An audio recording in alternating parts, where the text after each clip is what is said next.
Let me take you back in time to a place without the wonders of the modern world.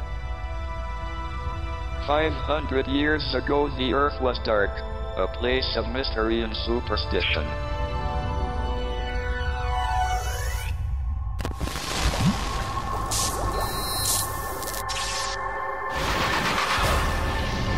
But then science changed everything.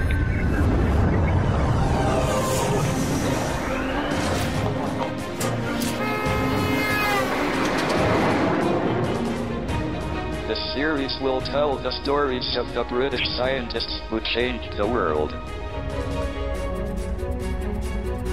We have asked some of the great scientists and inventors of today to tell us about their heroes. Now let's start her up. It opened up a whole new world of the very small. Peace was Thomson's big idea. For me, Hunter is a true hero. Exciting possibility. He made science in Britain really matter. Britain has a tremendous scientific legacy that most people know little about. We want to set the record straight and put science back on the map. The world is full of wonders, but they become more wonderful when science looks at them.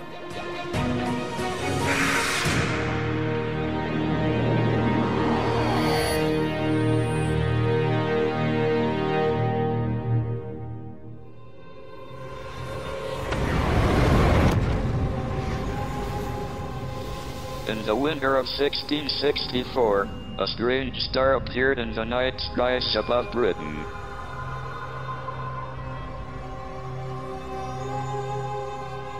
At a time when witches were still burned at the stake, and people believed centaurs roamed the forest, this comet seemed the most a harbinger of doom.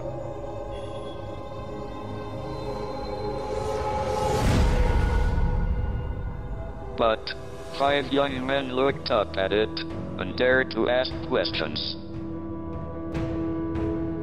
This is the story of how these extraordinary men, friends and rivals, would each play a pivotal part in understanding the comet. Between them, they would begin to unlock the secrets of the universe and summon science into being.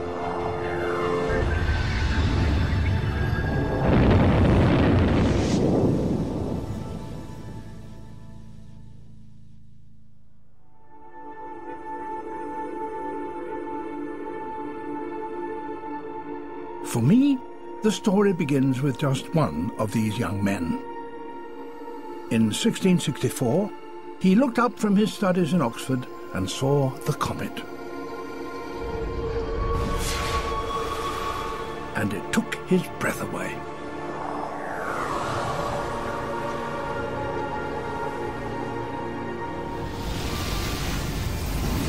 He was a brilliant mathematician and inventor, and his name was Christopher Wren. Today we know him as an architect for the magnificent buildings he put up in London, St Paul's Cathedral, Hampton Court, and for this, the Sheldonian Theatre in Oxford. Wren's early life was one of privilege and ease. He was a playmate of the young Prince Charles, who, after much bloodshed and the Civil War, would go on to become king. The Civil War had turned Wren's life upside down. And it left Wren with a desperate yearning for certainty, stability, and truth. And it was his thirst for discovery that was about to provide him with just that. Wren was invited to join a little-known society. It was known informally as the Invisible College. With only 12 members, this passionate group of experimental philosophers had a burning desire to understand the natural world through reason, logic, and experiment. They met every week, conducting ever more ambitious experiments. Oxford was still reeling in the aftermath of the Civil War, and this presented scientists with a gruesome opportunity. human corpses were in ready supply. So Wren and his friends were able to investigate human anatomy firsthand. And Wren himself was a superb draftsman and produced drawings like this, one of the first detailed drawings of the human brain. But Wren wanted to know more. He wanted to understand not just form, but function. A commonly held belief was that the spleen was as vital to life as the brain. Wren wondered if this could possibly be true.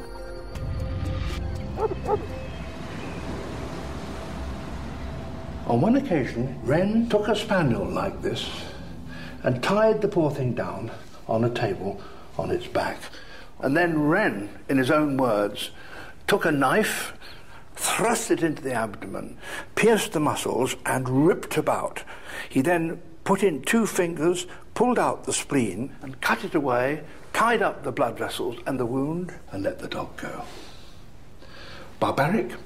Certainly. Pointless? Not at all.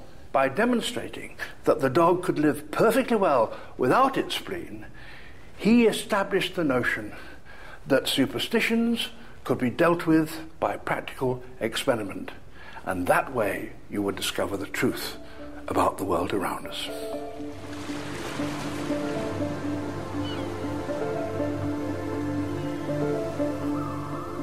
Like most scientists of his time, Christopher Wren was a polymath. He was interested in everything, from the movements of the moon to the behavior of bees. He had an insatiable curiosity. In this portrait of him in the Sheldonian, you can see him surrounded by some of the subjects of his interest. A globe, the moon, a telescope.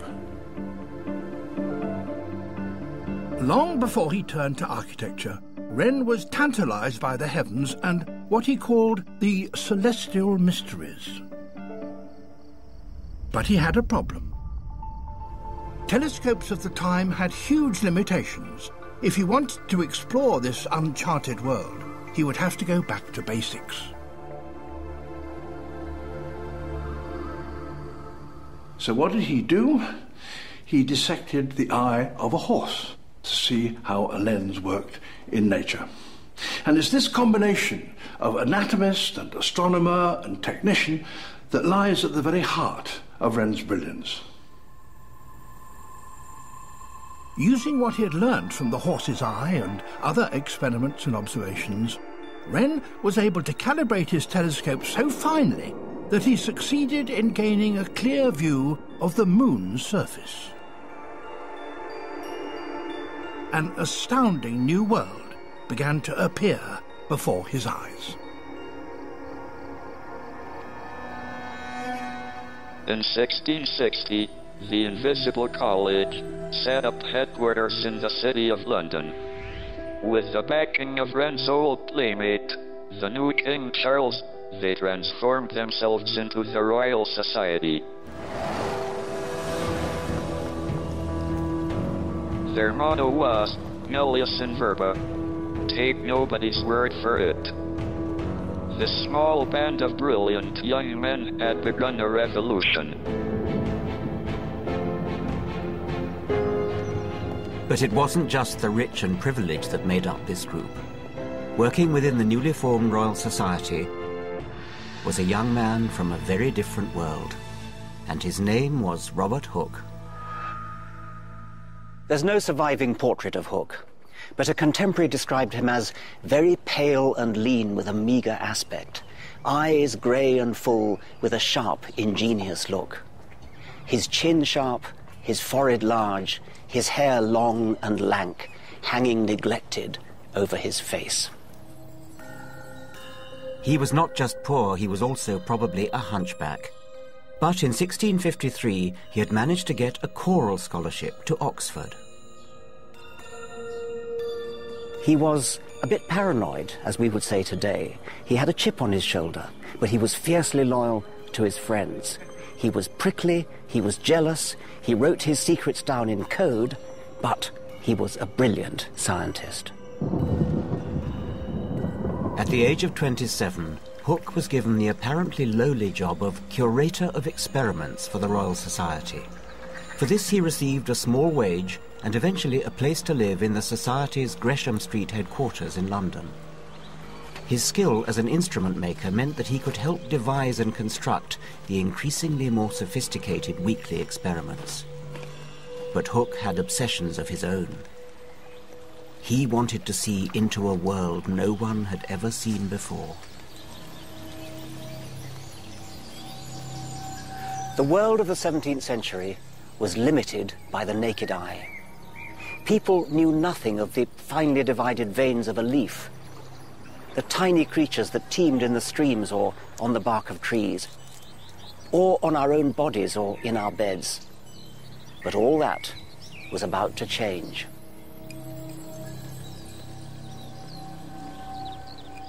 On the tip of my finger is a tiny flea.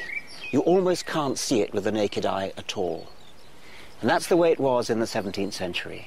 All people knew about fleas was that they caused itchy red spots and sleepless nights, until Hooke put one under his microscope. This is an extremely precious object. It's one of the very early compound microscopes, dating from the 1670s. It was designed, but not made, by Robert Hooke himself. There would have been a wick there, lit with oil coming from this reservoir here, and this great big bowl of water acted as a large lens, focusing the light through this smaller lens here on the stage where we put a flea. And instead of the oil lamp, we've got a modern torch here, which I'm just going to switch on.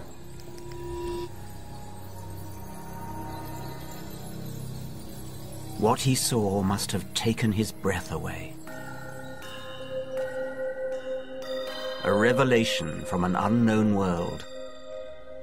I can imagine it must have been a wonderful experience for Hooke and people like him to look down a compound microscope for the first time, and it opened up a whole new world of the very small.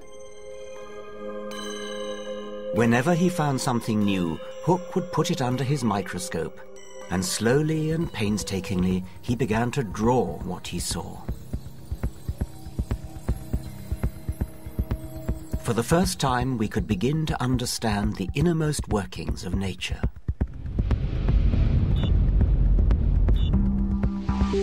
And in 1665, he published his masterpiece, Micrographia, with its astounding images and Hooke's speculations about the laws that might govern the universe. It's a most magnificent book. It was an instant sensation. Samuel Pepys stayed up all night reading it, not surprisingly, because it's full of incredible images that nobody had ever dreamt of. This flea, which is an exquisite drawing by Hooke, shows amazing detail. You see all the hairs on the legs, little hooks at the ends of the feet, which are used to cling on to the host. And here we have the most beautiful picture of a fly's head. The way these surfaces of the eye are arranged in beautiful geometric rows. Probably nobody had any idea that there was such precision, such geometric accuracy at the level of the very small. And Hooke was one of the first to see this and to draw it. It was the birth of microbiology, and everything we now know about the workings of all living things. Wren and Hooke had an obsession in common. Like Wren, Hooke had traced the comet's progress across the skies.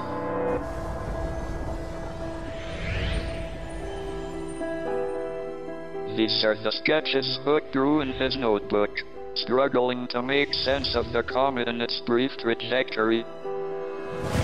What was it? Where did it come from? And what made it move across the sky?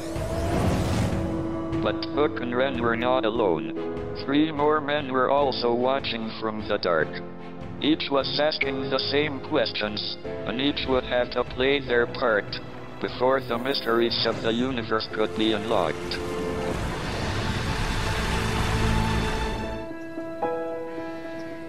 The 17th century was an extraordinary time in history. The workings of the natural world were being questioned, and the very foundations of scientific knowledge were being laid down. And it was a small band of brilliant British young men that were at the forefront of this revolution. The Royal Society continued to grow, and so did its ambition. But London was about to come under attack. In 1665, the plague ripped its way across the city. Anyone who could afford it fled to the countryside. And among them was another key member of this small band of scientific brothers. If I was able to make one person from the 17th century, I'd want it to be Robert Boyle.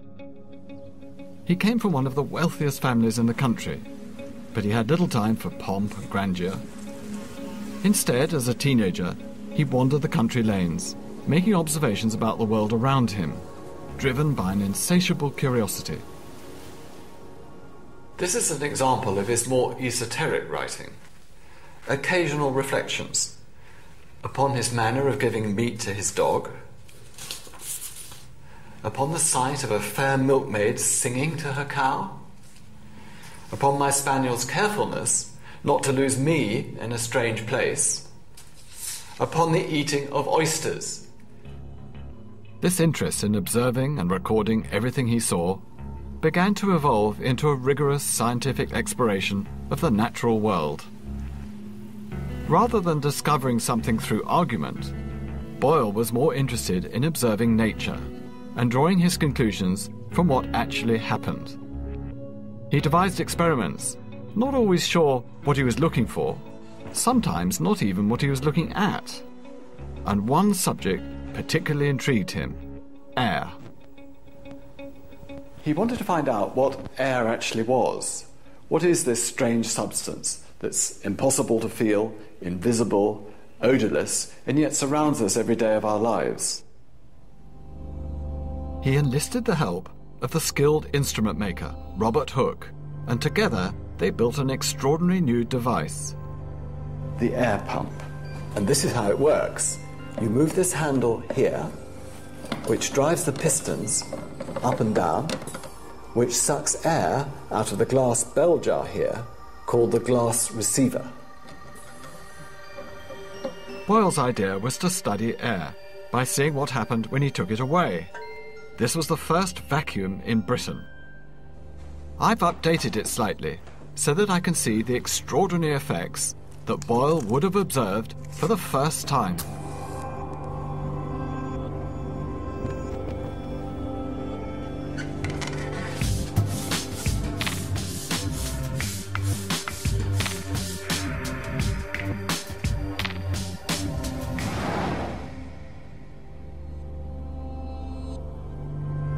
Candles went out.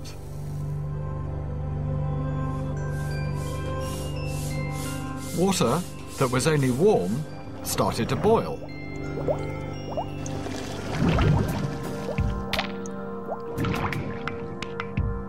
And a pig's bladder, filled with air, swelled and then burst.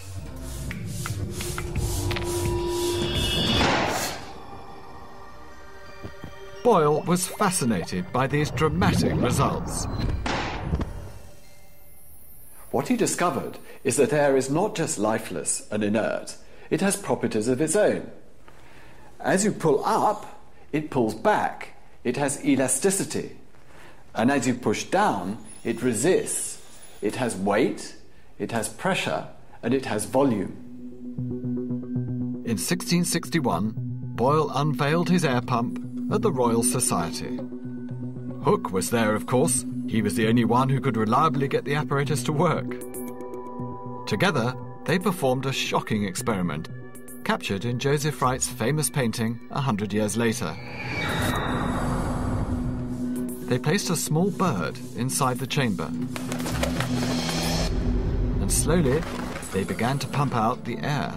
The bird, Boyle recounted, began to pant very vehemently, till growing so sick that he staggered and gasped as being ready to die.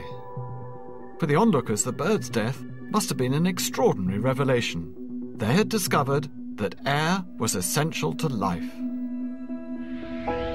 Boyle's air pump was a huge turning point. It demonstrated that there was an invisible world all around us, whose laws we could understand through experiment and reason. The question was, how far could this same way of thinking apply?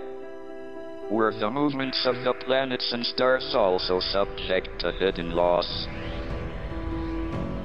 As Wren, Hooke, and Boyle continued to push forward, little did they know across the marshes in Cambridge, another man was asking the same questions.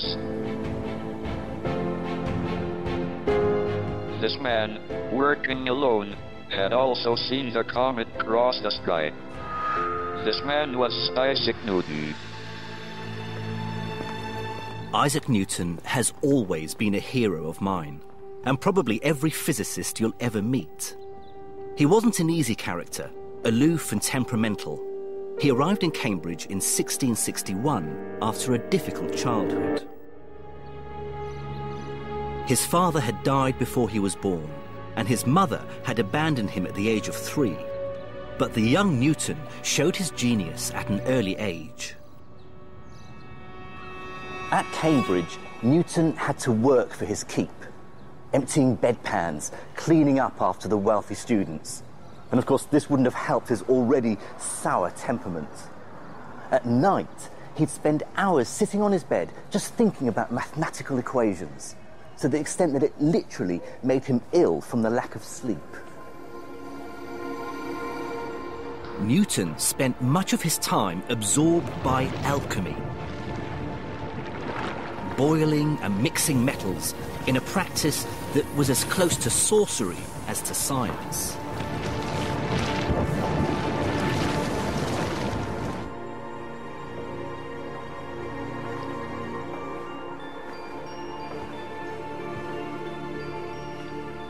This room was Newton's actual laboratory. I like to think I can still see the scorch marks on the ceiling where he'd have carried out some of his experiments. Or maybe in this fireplace he'd have burnt mercury and sulfur in that elusive alchemical quest to try and turn base metals into gold. But he'd begun to ask much bigger questions, way beyond the scope of his university studies.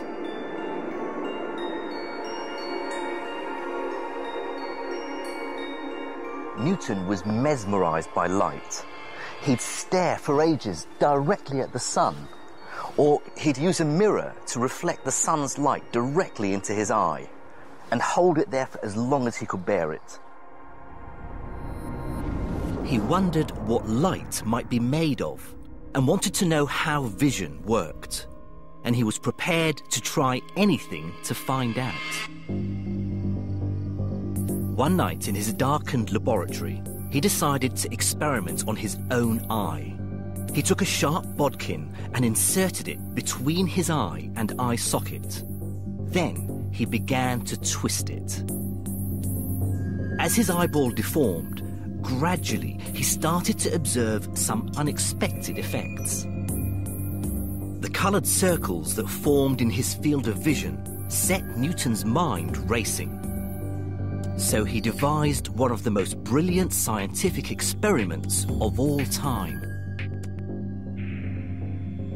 He shone a light onto a prism, and through the prism onto a screen where it split up into the colours of the spectrum.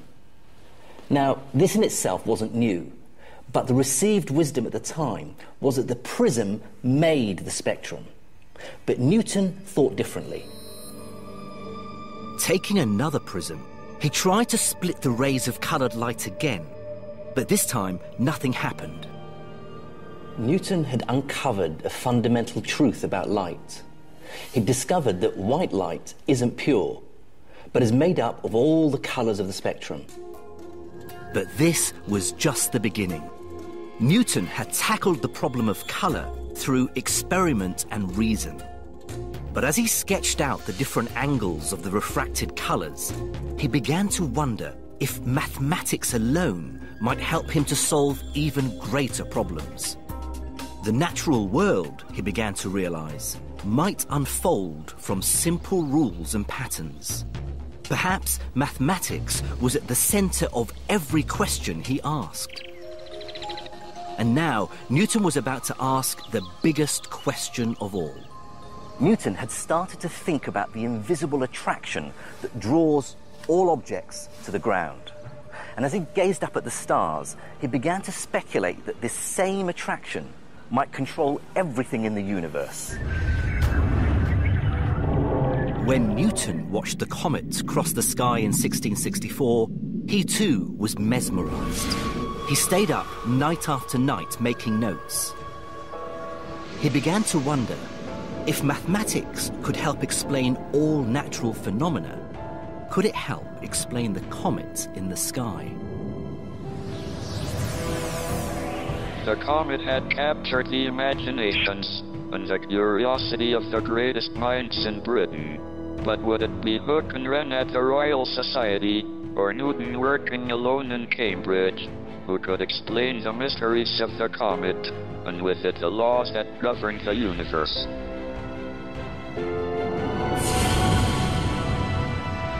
By the summer of 1666, the new science was getting into its stride. In London, the Royal Society was now producing a monthly scientific journal. Hooke's microscope had opened up an incredible new world.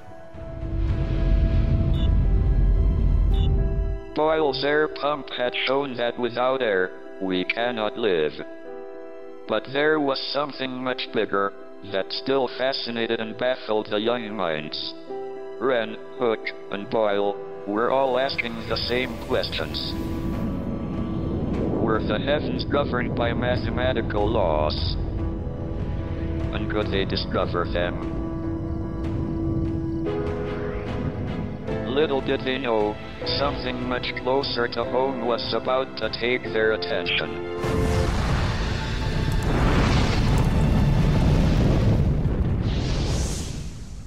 The Great Fire of London burned for 4 days and 3 nights before it finally burnt itself out 1 block away from the Royal Society, where Robert Hooke could have seen the flames. In Oxford, Christopher Wren saw the sky glowing red in the east and recognized a God-given opportunity. He was inspecting the ruins while the embers were still hot. More than 12,000 homes were burnt to the ground. 3/4 of the city was destroyed. For London, it was a tragedy. For the scientists, it was a golden opportunity. Wren saw his chance, and within days he presented personally to the king his plans for a new city. His great vision was never fully accomplished, but nevertheless, with Hooke as his right-hand man, he created and designed some of the most ambitious and innovative buildings that London had ever seen. Buildings fit for a new scientific age. St. Paul's, with its astonishing unsupported dome, raised nearly 300 feet from the ground, was totally unlike anything ever seen before in England. A triumph of converting pure geometry into mechanics. The Royal Observatory in Greenwich, designed with the sole aim of pursuing astronomy. And for Robert Hooke, the rebuilding of London provided his biggest scientific opportunity so far. And here are his plans. It's a 200-foot parallax telescope designed to detect the tiny differences between what you see in different parts of the Earth's orbit around the Sun. And amazingly, it's still here, right in the heart of the city of London. At 61 meters, the monument, as it came to be known, is the tallest stone column in the world. Hooke hoped that its size would enable him to get new measurements of the stars. Well, here I am at the base of the tower, which means the eyepiece end of Hooke's telescope. The eyepiece was actually down in the basement, where Hooke himself actually lived for a while the tower was being built. And that's where he would have laid underneath the eyepiece, which would have been a little lens, which he would have looked up like that.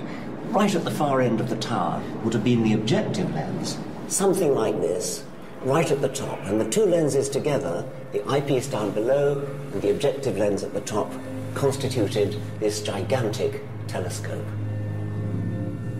The idea was that a telescope of this size would allow Hooke to see more clearly than anyone had seen before. Trouble is, a telescope this long has got to be very, very steady indeed in order to do its job. And a tower this long is not going to be sufficiently steady, so it didn't work. For all his efforts, the giant monument had taken Hooke no closer to solving the puzzles of the heavens.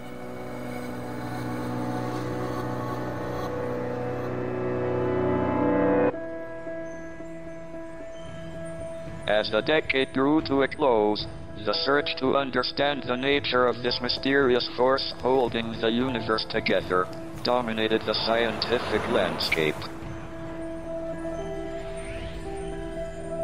At the Royal Society in London, they studied star charts, revised mathematical calculations, and made wild speculations, but the answers eluded them. Isaac Newton was becoming an increasingly eccentric figure, wandering the college with his hair uncombed and his shoelaces untied. He gave lectures, but few students showed up, and he would often find himself speaking to an empty room.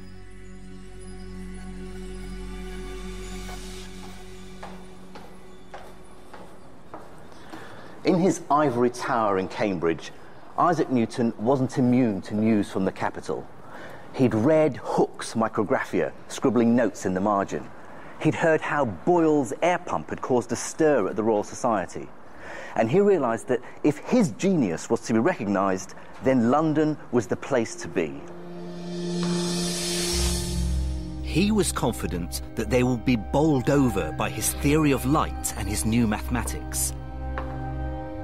So, for the first time, he introduced himself to the Royal Society by writing a letter with his characteristic arrogance in which he said he had made the oddest, if not the most considerable detection that had hitherto been made in the operations of nature. When Hooke read Newton's letter, he was furious. He was convinced that Newton had stolen his ideas from the Micrographia. Newton acknowledged that he had been influenced by Hooke's ideas, but he insisted that he'd turned them into a proper scientific theory by giving them a mathematical proof. He declared that mathematics would reveal a world beyond the power of the microscope and the telescope, and he jibed at Hooke, belittling his contribution. "If I've seen further," he wrote, "it's by standing on the shoulders of giants." Ostensibly a nod to the ancients, but also possibly a reference to Hooke's small stature and crooked shoulders. Hooke took offence and broke off communication. It was a disaster. Hooke had spurned the one man with the mathematical talent to help him understand the laws of the universe. Isaac Newton withdrew his papers from publication and severed all ties with the Royal Society, withdrawing to the seclusion of his Cambridge cloister. And there he might have stayed, his revolutionary ideas lost forever, had it not been for another young scientist, and the last of the players in our drama, the charismatic Edmond Halley.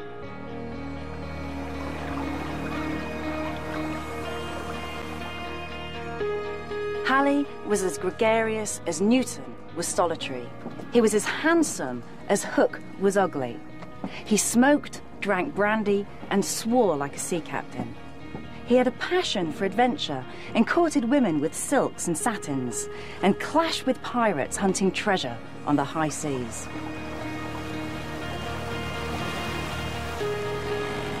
He was the son of a rich soap merchant, but from an early age he realised that his destiny lay not with soap, but in the world of science and discovery. He was fascinated by the new ideas that were opening up. Most of all, he was gripped by astronomy and the advances promised by Christopher Wren's new Royal Observatory.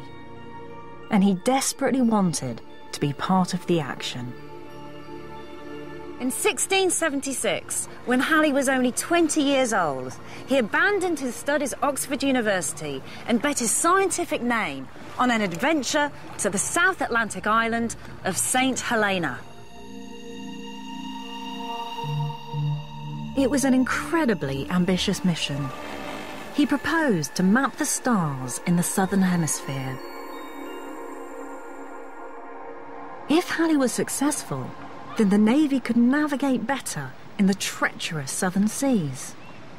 But it was also a chance for him to take back important new data to the scientists of Britain. St. Helena was Halley's bid to join the big boys. Over the course of a year, using his sextant and his telescope, Halley was able to chart the position of 341 stars accurately. He did all the observations and the calculations himself. It was a heroic job.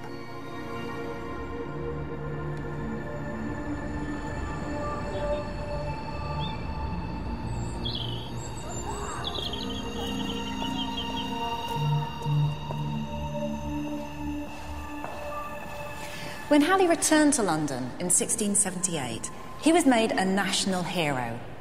The Navy were thrilled with their new map of the southern skies. The Royal Society made him a fellow at the age of only about 22. And the King insisted that Oxford University give him his degree.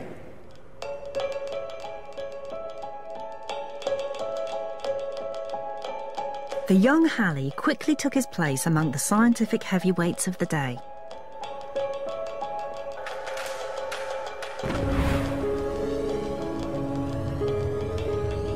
Halley threw himself into the race to explain the movements of the universe.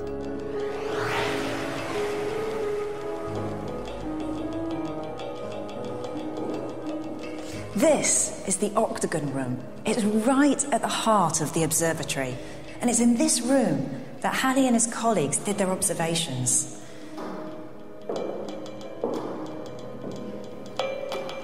Their official purpose was to perfect star charts for the Navy, but it was the bigger questions about the universe that dominated their studies. Keen to share ideas about the cosmos, Halley and Wren would regularly meet with Robert Hooke in London's fashionable coffee houses.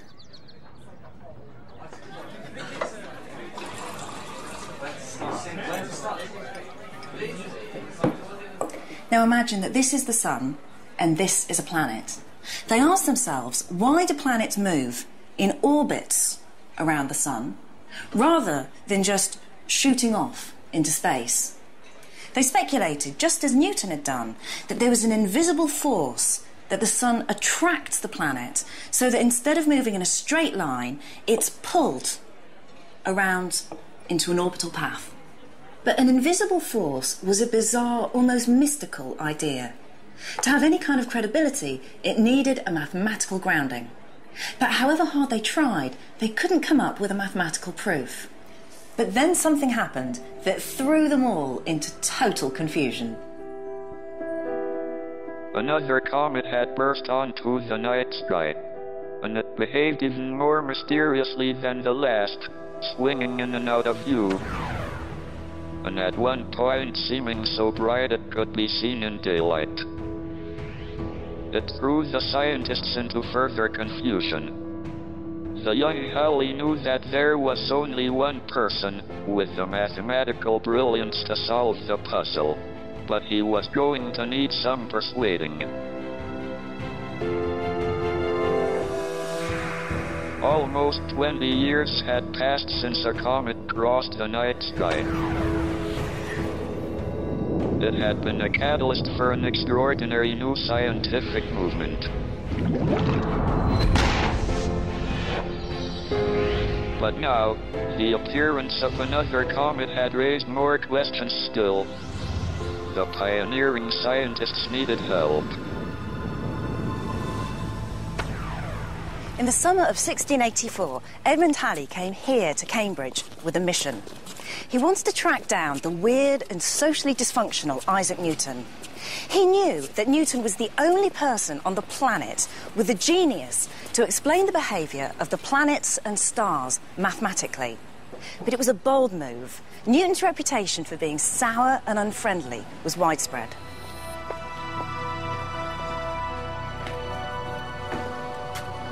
Halley caught Newton off guard by turning up unannounced here at Trinity.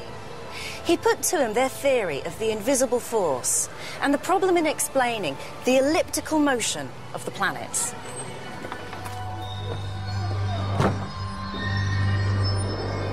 Newton was still smarting from his spat with Robert Hooke 10 years earlier, so he initially rebuffed Halley. He claimed casually that he'd worked out all the mathematics of the ellipse years earlier, but hadn't bothered to publish. So it took all of Halley's powers of persuasion to convince him to redo the calculations and tell the world. Halley flattered, cajoled, and chastised Newton in turns. He even hinted that the celebrated Robert Hooke might be close to solving the riddle. Finally, Newton was spurred into action.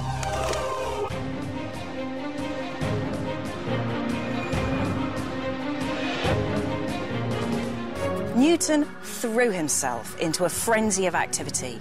He devoured astronomical data collated by the Royal Society from around the world, tidal information from Asia, details of eclipses and equinoxes that medieval Arabic astronomers had made, Halley's star map from his South Atlantic trip, and data from Sir Christopher Wren's Royal Observatory.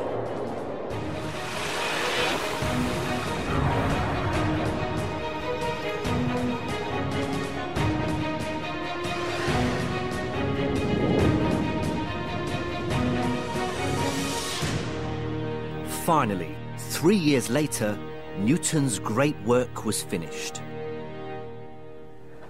This is what I would consider the greatest book ever written in history. It's a first edition copy of Isaac Newton's Principia Mathematica. What's even more exciting is that I have here the original pre-publication manuscripts of the Principia, written in Isaac Newton's own handwriting.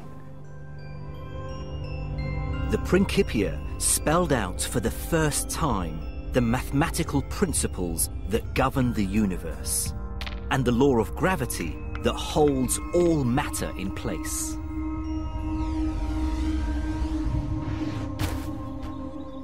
For Newton, gravity was a force that acts on any object with mass, be it the moon, the earth, even an apple. It's the same gravitational force that keeps us stuck to the ground, makes apples fall, keeps the moon in orbit around the earth and the earth around the sun. And Newton's new laws enabled Halley to finally crack the puzzle of the second comet.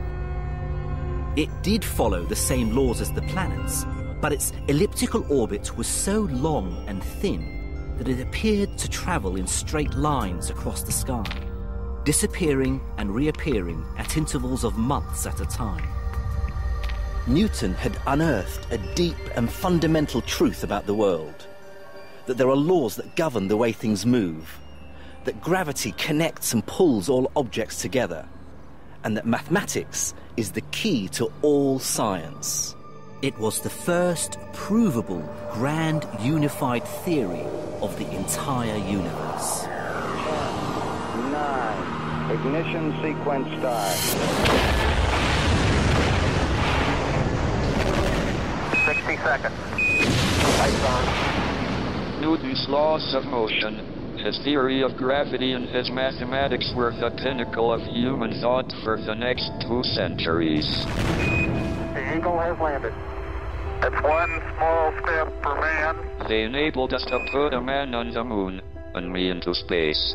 One giant leap for mankind. They allow us to reach out into the universe to explain its intricate mechanism. But although he was the greatest genius of them all, Newton was indeed only standing on the shoulders of giants. And among those giants were Robert Hooke, Robert Boyle, Edmond Halley, and Christopher Wren. Together in the 17th century they summoned science into being.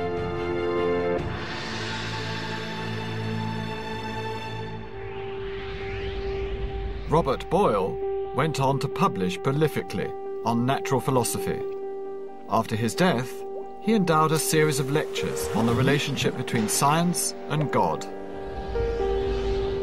Christopher Wren lived until he was 90, leaving an extraordinary legacy of buildings behind him. But there is also a monument to his astronomical obsession. A crater on the planet Mercury is named Wren in his honour. Isaac Newton erased all acknowledgement of Robert Hooke from his Principia. He received a knighthood, became the President of the Royal Society and Warden of the Royal Mint, where he was renowned for his cruelty towards forgers. Robert Hooke lived and worked in the Royal Society until the end of his days. There are no surviving portraits of him. It is said that they were all destroyed by Newton. And the young Edmond Halley?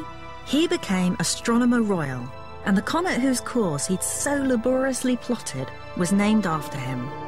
It will next cross our skies in 2061.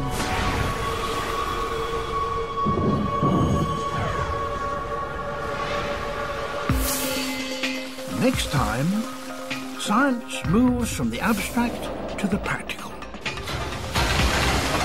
From a handful to a roomful. Scientists begin saving lives,